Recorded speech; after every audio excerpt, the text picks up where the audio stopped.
हर महीना वैन के 800 रुपए बचाने के लिए हम लोगों ने साइकिल से स्कूल जाना चालू कर दिया था। ये हो गई। 4 लौंडे थरथराती ठंड में साइकिल से स्कूल जाते हैं, ब्लेजर, टोपा, मफलर बांध बुंदा के। एक तो ये ब्लेजर बहुत अजीब था हमारे स्कूल का। 2 जेब थी हमारे ब्लेजर में और 2 ही अंदर की साइड थी। हमारे स्कूल वालों को लगा कि बाहर जेब का क्या ही यूज हो सकता है, इसलिए उन लोगों ने बाहर जेब ही नहीं दी। क्या करूं मैं इस जेब का? ठंडी लग रही है तो हाथ अंदर वाली जेब में ही डाल के चलना पड़ता था। कोनी से साइकिल चला के आते थे हम लोग स्कूल। सबको ऐसा लगता था कि हम लोग अपाहिज हैं।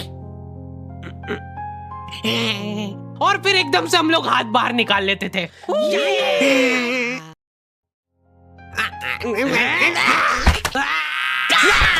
मजाक बना के रख दिया डिसेबिलिटी को।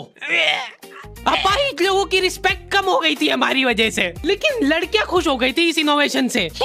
उनको लगा था कि ब्रा का खर्चा नहीं करना पड़ेगा, अपना जो भी सामान है उसको एकदम जेंटली इन जेबों के अंदर प्लेस कर देंगे। लेकिन इसमें एक छोटी सी दिक्कत थी। स्कूल वालों ने लड़कियों के ब्लेजर में एक ही जेब रखी थी। तुम लोग नहीं समझोगे कितना मुश्किल होता है एक ही जेब में इतना सारा सामान घुसाना। हर रोज लेट होते थे हम लोग स्कूल, क्योंकि मेरी साइकिल की चेन ढीली थी। थोड़ी सी भी स्पीड बढ़ाते थे तो वो चेन उतर जाती थी। लेकिन पापा ने मेरे को प्रॉपर ट्रेनिंग दे रखी थी चेन चढ़ाने की। एक जना ऐसे खींचेगा टायर, उतने में अपने को पानी से फटाफट कस देना है। ये हो गई टाइट। बैग में पाना पेचकस रख के लाना पड़ता था मेरे को स्कूल, कि कभी भी रास्ते में चेन उतर सकती है। इमेजिन करो एक बार कि तुम चुपचाप वैन में बैठ के जा रहे हो, बीच सड़क में 4 लौंडे साइकिल पलटा के ये फटाफट क्लास में बैठे हुए मेरे को डर बना रहता था कि कोई गलती से मेरा बैग चेक नहीं कर ले। तो आज हम लोग पढ़ेंगे टेंस। सबसे घटिया, वाहियात, नीच टॉपिक लगता था मेरे को टेंस। पास्ट, प्रेजेंट और फ्यूचर तक बात ठीक थी। प्रेजेंट कंटिन्यूअस टेंस क्या होता है? सिंपल पास्ट, पास्ट कंटिन्यूअस, मतलब वो बीत चुका है पर चल भी रहा है। क्या है ये? कितना भी समझ लो इस टॉपिक को, एग्जाम में जाके तुमको अंदाजे से ही सेंटेंस चूज करना पड़ेंगे कि ये सुनने में अच्छा लग रहा है तो यही होगा सही। एग्जाम में इन्विजिलेटर हमको क्वेश्चन पेपर पे कुछ नहीं लिखने देता था। इनको ऐसा लगता था कि हम लोग क्वेश्चन पेपर पे आंसर लिख लिख के चीटिंग करेंगे। लेकिन हमारी क्लास के बच्चे एडवांस हो गए थे, ये पूरी की पूरी आंसर शीट एक्सचेंज कर लेते थे कि तू लिख के दे, को आता है तो। बोर्ड एग्जाम थी यार हमारी, और हमारे स्कूल वाले बोर्ड एग्जाम को बहुत सीरियसली लेते थे। अलकायदा टाइप ट्रेनिंग मिली थी हम लोगों को। एग्जाम देते हुए कहीं से भी बॉम्ब गिर सकता है, लेकिन तुम्हारे हाथ नहीं रुकना चाहिए, चाहे तुमको क्वेश्चन आता हो या ना, कुछ न कुछ लिख के ही आना है। हमारा एक ही मकसद होना चाहिए, आंसर शीट भरना। नहीं आए तो अभी कुछ भी लिख के आ जाओ। मेरे को ये नहीं समझ आता कि मैं कुछ भी कैसे लिख के आ जाऊं, मेरे को आता ही नहीं है, क्या लिखूं मैं? एक तो हमको इतना डरा धमका के भेजा गया था ना सेंटर पे, मैं नर्वसनेस में जाके अपना नाम भूल गया वहां पे। इन्विजिलेटर ने नाम पूछा, मैं सोच रहा हूँ क्या हो सकता है। बेटा नाम तुम्हारा। 2 मिनट। हाँ हेलो मम्मी, मेरा नाम क्या है? बोर्ड एग्जाम के नाम पे इतना डरा दिया था ना स्कूल वालों ने हमको, अच्छों का मुंह निकल जाता है टट्टी के साथ मिक्स होके। तुम लोगों का एक सेंटर आएगा जिसके चारों तरफ सैनिक तैनात रहेंगे। बिना एडमिट कार्ड के वहाँ पे आसपास भी भटकते हुए मत दिख जाना, जिंदा जला देंगे वो लोग। और अगर चीटिंग करते हुए पकड़ा गए तो ना तो तुम हमको जानते हो ना हम तुमको जानते हैं। हम लोग एग्जाम वाले दिन सेंटर पहुंचे तो बच्चों से ज्यादा सिक्योरिटी थी वहाँ पे। आज तक इतनी सिक्योरिटी मैंने एयरपोर्ट पे भी नहीं देखी थी। आर्मी वगैरह खड़ी थी वहाँ पे टैंक लेके। वो सिक्योरिटी वाले एक एक रबड़ का रैपर निकाल के देख रहे थे कि उसके पीछे तो नहीं लिख के लाया कुछ। क्या लिख लूंगा मैं इतनी सी जगह में? लिख भी लिया तो मेरे को ही समझ नहीं आएगा कि क्या लिखा है। कुछ चीजों का मेरे को लॉजिक ही समझ नहीं आया था कि तुम नंबर वाली घड़ी पहन के नहीं जा सकते हो, पहनना है तो कांटे वाली पहनो। उनको शायद शक हो गया था कि ये सारे लोग एक साथ कोऑर्डिनेशन करके बम नहीं फोड़ दे। उधर एक बच्चे की घड़ी का अलार्म बज गया और वो बजता भी बॉम्ब के टाइमर जैसा है। अलकायदा जिंदाबाद।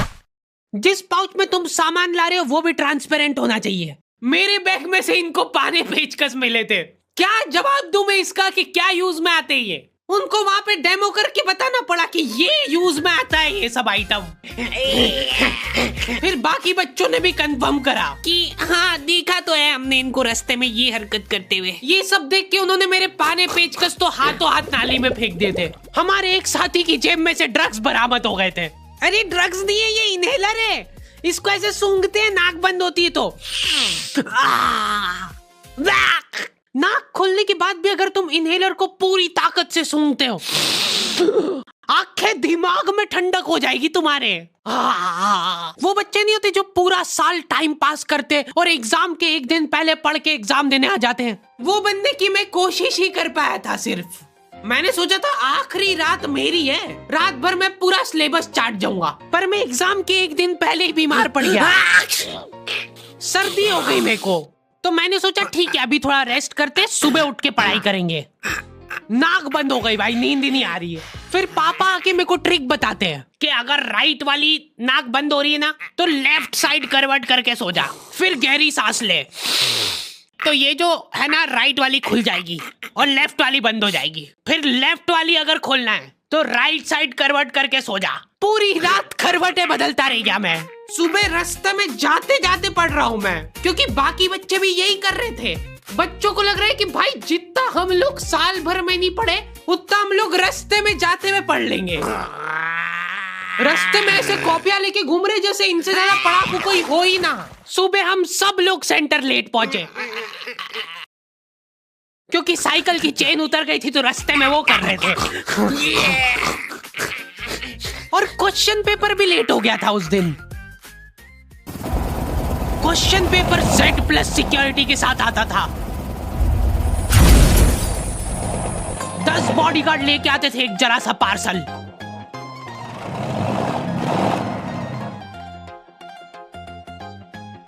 और फिर देने के बाद बोलते थे ये असली पार्सल नहीं है। असली नहीं है तो जोर से भी बोल सकते हो, ये असली पार्सल नहीं है। ये लोग पता नहीं किसी को तो गुमराह करने की कोशिश कर रहे थे। इनको डाउट था कि इतनी सिक्योरिटी के बाद भी कोई पेपर चोरी कर लेगा, तो ये लोग इतनी सिक्योरिटी में नकली पेपर लेके आए। असली पेपर तो एक और बॉडीगार्ड नाले में तैरता हुआ लेके आ रहा है। ये पाने पेचकस किसने डाले नाली में? ये लो। मजाक कर रहे थे हम तो, यही है असली क्वेश्चन पेपर। जाओ बांट दो फटाफट।